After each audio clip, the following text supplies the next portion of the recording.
And so this moment, as I feel myself grounded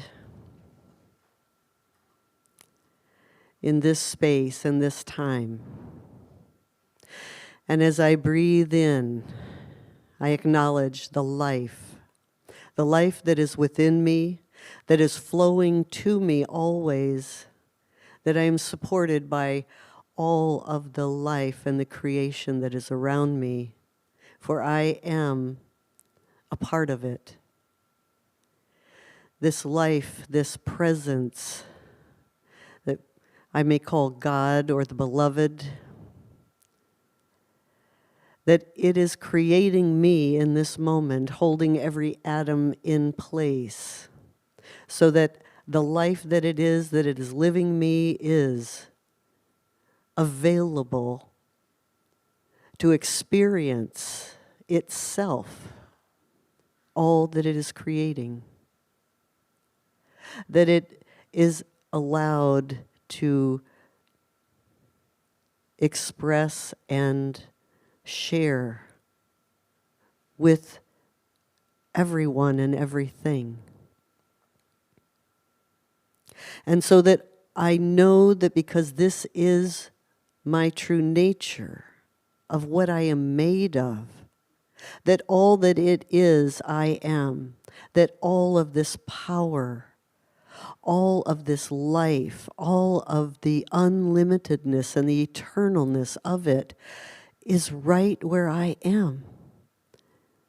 It is true for all. For all is the one presence, the one life. And it is unending, always present, always creating, always giving from itself into more creation of itself. And so right now I am sharing this one, this blessed moment with all.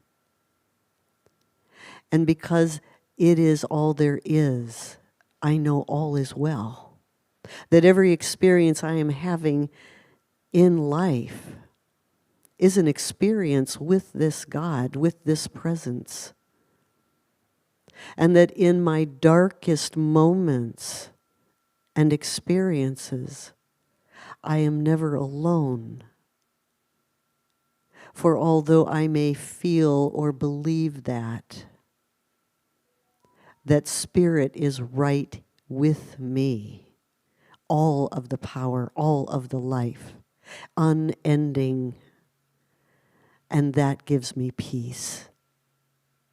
And that I also get to live new in every moment, for every moment is created new. And so this blessing of this time and this season gives me that knowing that more is being created for this new year, that all that was left on a back burner gets to be lived and experienced, that all of the dreams that have been held back or overshadowed get to come forward and play with me in this new year. And I'm so grateful for that expectation of more me and more you and more good. And so I release this with great gladness, knowing all is well and this time is blessed. And with that joy, knowing Spirit already has it underway, I release it, and so it is.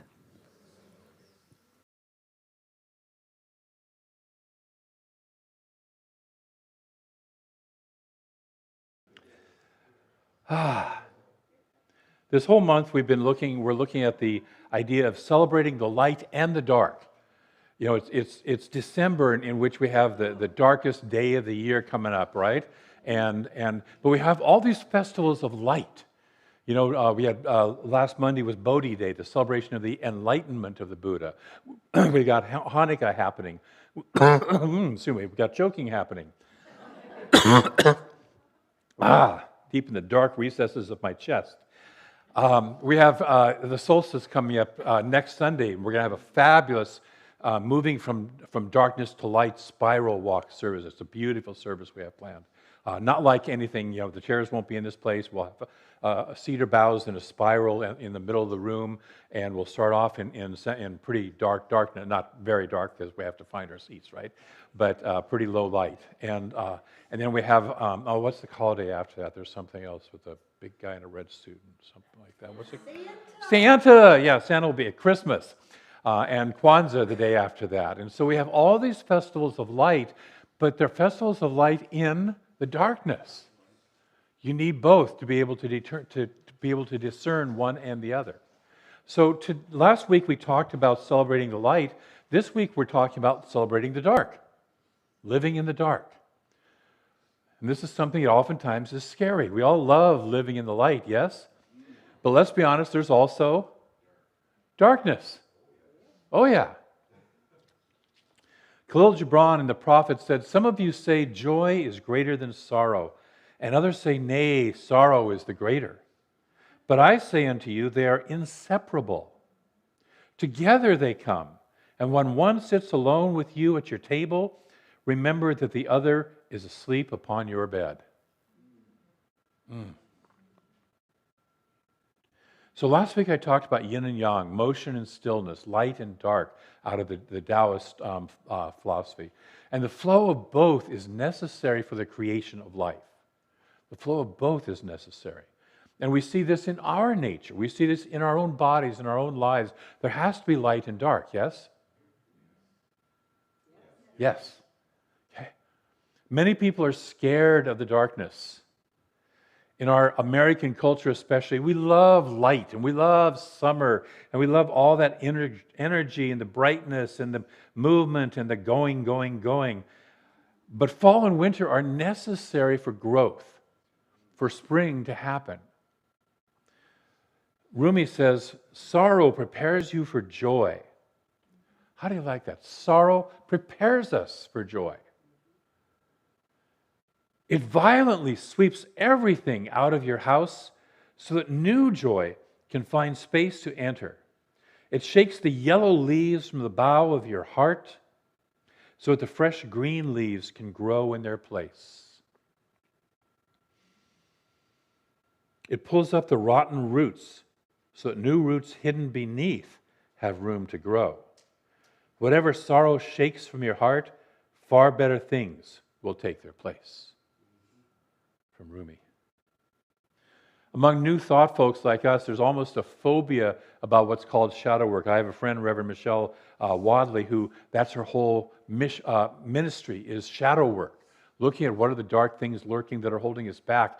In the teaching symbol, there's the middle layer of the process, and that's where our subjective and our subconscious is. And oftentimes we don't manifest the good we would love to have because we got stuff in the way saying, you're not worthy, you're not good enough, can't happen, blah, blah, blah, blah, blah, blah, blah. Anybody besides me have that go off in there? Okay, good. And so it's always nice to know that I'm not alone. I'm crazy, but I'm not alone. We have this phobia about what's called shadow work. There's a belief that we must focus only on the light, only on the good. But if we really know God, we know that all is capital G good. It's a good beyond our own predilections, our own preferences. There's a good, and we've all experienced this, right? We've all gone through experiences in our lives where something that we would call bad happens. Relationship breakup, job loss, whatever it is. And 5 or 10 years down the road, we look back, we get a diagnosis, we look back and say, I'm glad that happened. I'm a better person because that happened. Now I see the good. Didn't see it at the time. It was right here in my face, but I can see it from a larger perspective and see that it was necessary and it was actually good. Louise Hay says, you can't clean your house if you can't see the dirt. You can't clean your house if you can't see the dirt. So the fear of darkness is really a fear of the unpleasant. And let's get honest. None of us likes the unpleasant, right? Okay? I'm with you. None of us likes the unpleasant. But it's also a fear of our whole self. We must bring our whole self to the creation of the unique form of good that is ours to manifest, that is ours to express. We have to bring our whole being to that. So in Christian mysticism, which is something that I'd love to study, which is not the same as the church stuff that I went to as a kid, right? It's, this is the back behind the screens. There were these mystics who were having these fabulous experiences, and the priests weren't talking about that out in front, right? Because they didn't want you to know about that. You could actually have a direct relationship with God, or even horrors that you're one of and one as God, right? But in Christian mysticism, there's two ways of mysticism that they talk about. The first one is called the via positiva, the positive way. And it's the way of light. It's the way of knowingness and certainty. It's the way of knowledge. It's the way of adding things. It's a very outward-directed way. The other path is the via negativa, which is the negative path, if you will, the darkness, and not negative as in bad, but just the absence of light. It's the path of darkness. It's the path of subtractive. It's a path of unknown and uncertainty. And it's a downward path within. Some of the famous Christian via negative mystics are Julian of Norwich, Teresa of Avila, and John of the Cross. John of the Cross was a student of Teresa of Avila. Both paths are necessary. This is what they knew. Both paths are necessary for the mystical union. We need both. Yes? In other spiritual traditions, there are similar things. The Bhagavad Gita, Krishna talks about the four yogas, the four paths to knowing God. And two of them are outer directed, which is knowledge and service, and two of them are inner directed, which is meditation and devotion, that deep love of spirit. In Buddhism, Zen Buddhism, which I studied for a lot of years, is a subtractive process, removing everything unlike the knowledge, the way, the perception, the clarity of the infinite oneness, which is called the void, the no-thingness. Taoism, of course, as I talked about last week, has yin and yang. And Taoists especially are fond of the yin way, what they call the valley path, honoring the feminine rather than the masculine mountain path. So it's important to know that both are necessary for experiencing life, for experiencing the fullness of life. Take a breath. Which is the fullness of the union of the human and divine. See, you and I are human and divine simultaneously, yes? Okay? And so in order to actually have that marriage happen within us, to where we unite the two, where we don't keep one separate from the other, we have to be able to be our full, whole self. And when we realize that both are fully present and make both welcome, and both the light and the dark, allowing it to flow and not being stuck in one or the other. There are people who are just stuck in light, yes? Everything's happy, everything is good, everything is joy, joy, happy, happy. Sometimes, people think that religious science is about that. And some people take it that way. And then there are other people who are just stuck in the darkness. Everything is terrible, everything is bad. Something good happens, well, I can't really be happy because think of all the other people who are miserable, so I can't really be happy because they're all miserable. Not you, but you know people, yes? Okay? So being stuck in either one of those is not our wholeness. Being fully present, making both welcome, helps us walk through life with both joy and compassion. Because when we walk through the dark path, we gain compassion for others, yes? Okay? See, I could sit here in the light and the certainty, and I heard a couple of cell phones go off during that meditation and during that time, and I could sit here in judgment. Accepting that I know a guy who about a week and a day ago was in a classical music concert, nice quiet concert, and in the middle of the concert, a cell phone went off and it said, "You have arrived." And he was judgmental, even though it was coming from under his chair. And 5 minutes later, it said, what did it say? It said something. I don't remember what it was anymore. Huh? Signal lost. Yes, thank you for remembering. Signal lost. I'm sitting there going, oh, shit. There's no kids in here. And even though I had muted my phone, and even though I thought I turned off my mapping program, it was still going. So I get to be compassionate by having that dark moment experience where it's like, oh, that's me interrupting this concert. So we get joy and we get compassion. Because religious science spends so much time focusing on the light, let's look at the darkness for a little bit.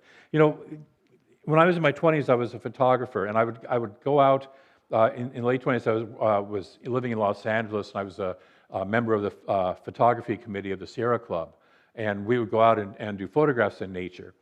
And I developed the habit of, when the rest of the group was overlooking at this beautiful scene there, I would turn 180 degrees to see what was happening over here that everybody was ignoring. And oftentimes something big and beautiful, there was a sunrise or a sunset or the waves were crashing or a fabulous thing happening, and I would look over here and say something else is happening over here. And I would come back at the end of those, we'd have a few weeks later a showing of our photographs, and everybody would sit there and go, wow, that's beautiful. Where did you find that? And I said, well, while all you guys were overlooking over there, 180 degrees opposite. So let's take a look at the darkness, because something cool is happening in the darkness, yes? And let's look at it without fear, without shame, or without judgment. And so first it's important to recognize that darkness is the realm, thank you, that darkness is the realm of the divine feminine. Darkness is the realm of the divine feminine. It's the rich, fertile, creative soil of life. You know, when we talked this year about our theme has been growing deeper, rising higher. The growing deeper happens where? Underground, in the dark, in the soil, in the divine feminine. So that the rising higher can take place out in the air, out in the light, out in the masculine. If we're living, which I've heard that we might be, in a patriarchal culture, the feminine is not only not supported, it is viewed as enemy and bad, yes? Yes? Uh-huh. Thus cutting us off from the fertile creativity, the full flow of life. Breathe. It's important to incorporate both the light and the dark. This past week, Richard Rohr is exploring this topic also. Funny how that happens. And he says the divine human love affair. Remember I mentioned that we are human and divine, and we are here to have a relationship between the two? The divine human love affair really is a reciprocal dance. Sometimes in order for us to step forward, our partner must step away a bit. The withdrawal lasts only a moment, and its purpose is to pull us closer, but it doesn't feel like that in the moment. It feels like our partner is retreating. One of the experiences of this kind of a dark night, we're going to talk about a different kind later, but one of the experiences of this kind of a dark night is feeling separate from God. How many of us, you don't have to raise your hand, but how many of us have been at that point where you feel completely separate from light, from God, from whatever? It's like, oh, God has abandoned me. Okay? It's being separate from God, as Father Richard calls it. But just like we experience the sun as moving away in winter, you know, the solstice ceremony really was a ceremony of calling back the sun, you know, begging the sun gods to bring the sun back. That's the origin, right? From, you know, a few thousand years ago, right? Okay? Early cultures trying to call the sun back, but guess what? The sun didn't really move, did it? The sun is the same in a relative way, but we move. Paraphrase a certain group. So it isn't God, the sun hasn't moved, we have. It's not God, the infinite presence, that moves away from us. We do. And this isn't a bad thing, even if it's uncomfortable. It's an opportunity to deepen our trust, deepen our relationship with the divine within us. But to let something new in, we must release our grasping of the old. Breathe. To let something new in. This is what Rumi's poem was about, letting go of the old leaves. We must let that go in order to let something new come in. Often the old is the hidden, unnamed fears that are old, even ancient within us. Some of these fears don't just come from our parents or our grandparents or our great-grandparents.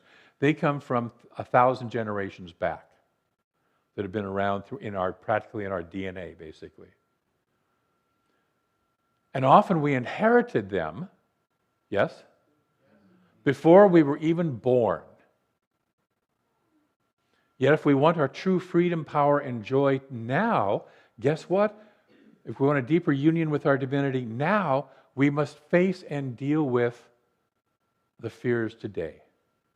We must face and deal with the stuckness and cleanse ourselves out. This is Jesus in the desert for 40 days. This is Jesus sitting in the Garden of Gethsemane, sweating blood and praying for this thing ahead of him to be pulled away. This is Gautama Buddha sitting under the peepal tree, refusing to step away until he pierces the veil or dies trying. That was his premise. This is the path of the mystics, those who understand that ultimately our relationship with our divine nature is the most important and only game worth playing. Everything else is just busyness and distraction. To really truly know our divine self, and for our divine self to know and express as our human self, is really the most powerful thing we can do. Yes? So I want to read a description of this going deep and facing our fears, and it comes from a deeply spiritual book. And there's a mystic in this book. His name is Gandalf. This comes out of the Two Towers. And for those of you who know out of the Lord of the Rings trilogy, Gandalf is the wizard. Okay? Oh. Yeah. So for those of you who haven't read it, this may be not quite as meaningful, but the description is powerful anyways. And there's a point in the journey that he has to go on. He's the guide for a group of 9 who's basically trying to save the world, okay? And so at one point in time, they have to go through what's called the Mines of Moria, which is 12 mines deep into the ground. And he doesn't want to go because he knows there's something in there that he fears deeply. And so he does everything he can to move them around, and circumstances are such that they force him through the mine. How many of you have ever have tried everything you do to get around the thing that you really fear, but circumstances force you to get there anyways? Yes? I see a lot of heads nodding. Okay? And then when he gets into the caves, it's kind of like, if we just tiptoe through, we won't disturb anything. And then some stupid little hobbit knocks a pail down into a deep well, creating a great racket, and all sorts of mayhem ensues afterwards. The orcs, which are the evil little things that live in the caves these days because the dwarves are long gone, get out, there's a big battle ensuing, and all this ruckus, and it brings up this thing called the Balrog, which lives way deep in the earth. Because as he says, the dwarves delved deeper than they should have. When we go past the point where we should not go, there are other things there. But unfortunately, that's the mystical journey. So, and as any of you who've watched the movie or read the book know, the Balrog comes and he has to face it, and he and the Balrog get taken down and down and down into the depths while the rest of the crew he's telling them to get the heck on and out of here because they're not equipped to take that on. So later on, he survives. I'm sorry, spoiler alert, he survives.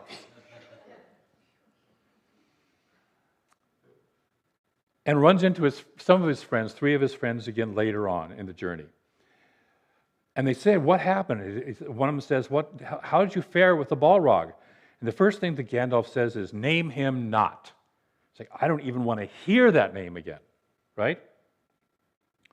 And he says, long I fell, and he fell with me. His fire was about me. I was burned. How many of you have been in situations where the fire is about you and you get burned? Yes? Then we plunged into the deep water. Water stands for the subconscious. The deep water, and all was dark. Cold it was as the tide of death. Almost it froze my heart. How many of you have felt that?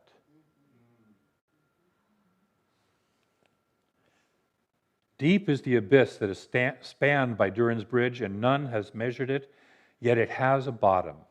Beyond light and knowledge, said Gandalf, thither I came at last, to the uttermost foundations of stone.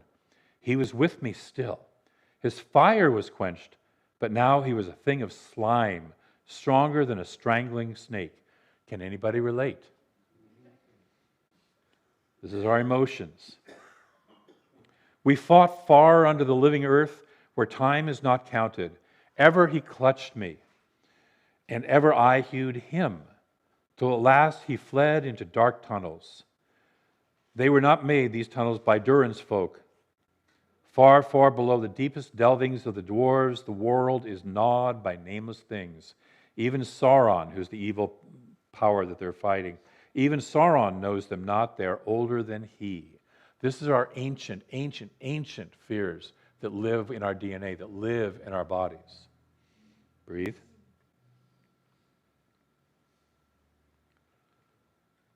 In that despair, my enemy was my only hope. Isn't that an interesting line? And I pursued him, clutching at his heel. See, a lot of people, when they hit their fear, they want to get rid of it, they want to get away from it, they want to push it away. But he recognized it as something more. This is Jacob wrestling with the angel out of the Bible, saying, I will not let you go until you bless me. This is us wrestling with our fears and saying, I'm not just here to avoid you and get you out of here. I'm here to grasp you and not let you go until I gain whatever it is that I need to gain from this experience. Thus he brought me back at last to the secret ways of the dwarves. Too well he knew them all. Ever up now we went, until we came to the endless stair. From the lowest dungeon to the highest peak it climbed, ascending in unbroken spiral and many thousand steps, until it issued at last into Durin's tower, the top, carved in the living rock, the pinnacle of the mountain. There upon this mountain was a lonely window in the snow, and before it lay a narrow space, a dizzy eyrie above the mists of the world. The sun shone fiercely there, but all below was wrapped in clouds. We get to a point when we're dealing with our fear where suddenly the light comes back. It's just a little window. Everything else is still confusing, but it's there. We see it for the first time. We see that first glimpse. Out he sprang, and even as I came behind, he burst into new flame. There was, that's not relevant.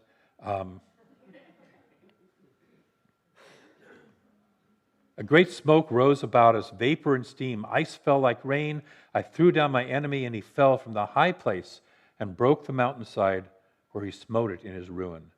Then darkness took me, and I strayed out of thought and time, and I wandered far on roads that I will not tell. Naked I was sent back for a brief time until my task is done. Anybody who's had a near-death experience has had that experience. And naked I lay upon the mountaintop. The tower behind was crumbled into dust, the window gone, the ruined stair was choked with burned and broken stone. I was alone, forgotten, without escape upon the hard horn of the world. Anybody feel that way? There I lay staring upward, while the stars wheeled overhead, and each day was as long as the life age of the earth. Faint to my ears came the gathered rumor of all lands, the springing and the dying, the song and the weeping, and the slow everlasting groan of overburdened stone. And so at last Gwaihir, the great wind lord, eagle, found me again, and he took me up and bore me away. I said, ever am I fated to be your burden, friend at need? And he answered, a burden you have been, but not so now. Light as a swan's feather in my claw you are. The sun shines through you. Indeed, I do not think you need me anymore. Were I to let you fall, you would float upon the wind. So this is the dark battle that we do, the walking through the darkness that we do. And by the reactions I heard, some of you know this. It was very eloquently written, but some of you know this. And you know that there is a path out. And the path out is by not surrendering to that fear until you've gotten everything from it that you need. I'm going to talk about one other aspect of the dark night of the soul, which is a concept that we've talked about. Originally, John of the Cross wrote that. He was a Spanish mystic in the late 1500s. And he never intended it as referring to a depressing abyss or all that. John himself was in love with God. Excuse me. Absolutely in love with God. He was choked up by his love with God. But he also knew God was beyond words and descriptions. You know, the Taoists have a saying that the Tao that can be named is not the eternal Tao. That which is the ultimate is beyond anything we can conceive or use words for. And he said the journey is called the dark night because darkness represents the fact that the destination, God, is ultimately unknowable. And even the path is unknown. 200 years before him, there was a mystical treatise written that he was familiar with called The Cloud of Unknowing. And it was saying that God is a cloud of unknowing. God is a cloud that is so much that we can't know it, and we have to unknow everything we know about God in order to even experience its nature. Yes?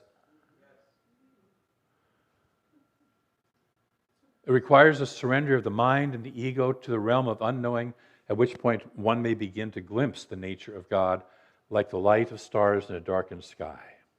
And that is what we're trying to do. We're trying to glimpse the nature of God, the light of God that's within us. But we can see it as stars in a darkened sky. So this week I'm going to invite you to do two practices. Number one, be willing to spend some time surrendering all that you think you know about God, all that you're certain you know about God, so that a deeper experiencing of your own divinity can reveal itself. You know, next week's service, we're going to do light and dark. We're not going to talk about it. We're going to experience it. We're going to have an experience, which is far more real. The second thing I want to spiritual practice, if you know there's a Balrog in your psyche, a scary monster, face it. Face it. With support. That's why we have practitioners.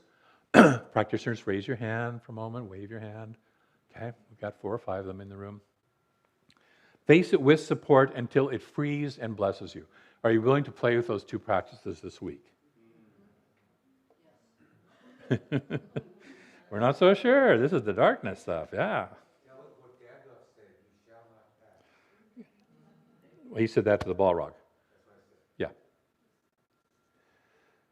So I want to close with the actual poem of the Dark Night of the Soul that John of the Cross wrote. And this is a metaphorical poem. This is a poem about his love for God. On a dark night, kindled in love with yearnings, oh, happy chance, I went forth without being observed, my house being now at rest. What is the house being at rest? My mind. My mind is at rest. My mind is my house.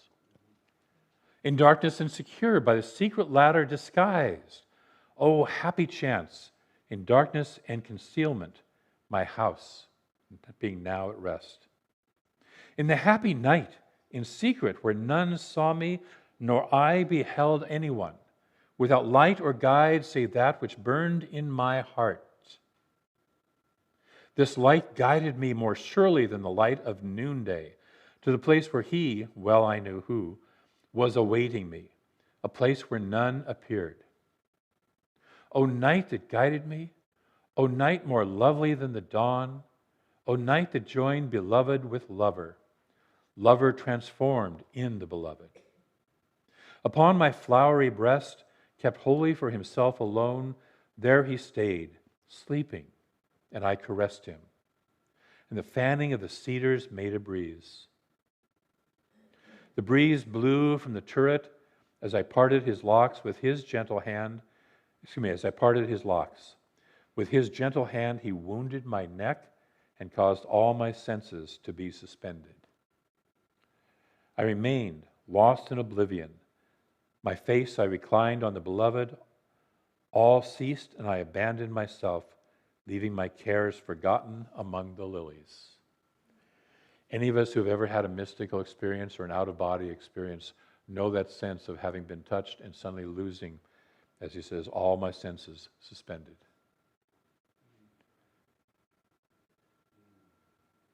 So join me in an affirmation.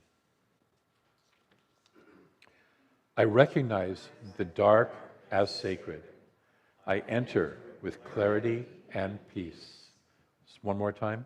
I recognize the dark as sacred. I enter with clarity and peace. And so it is. Thank you.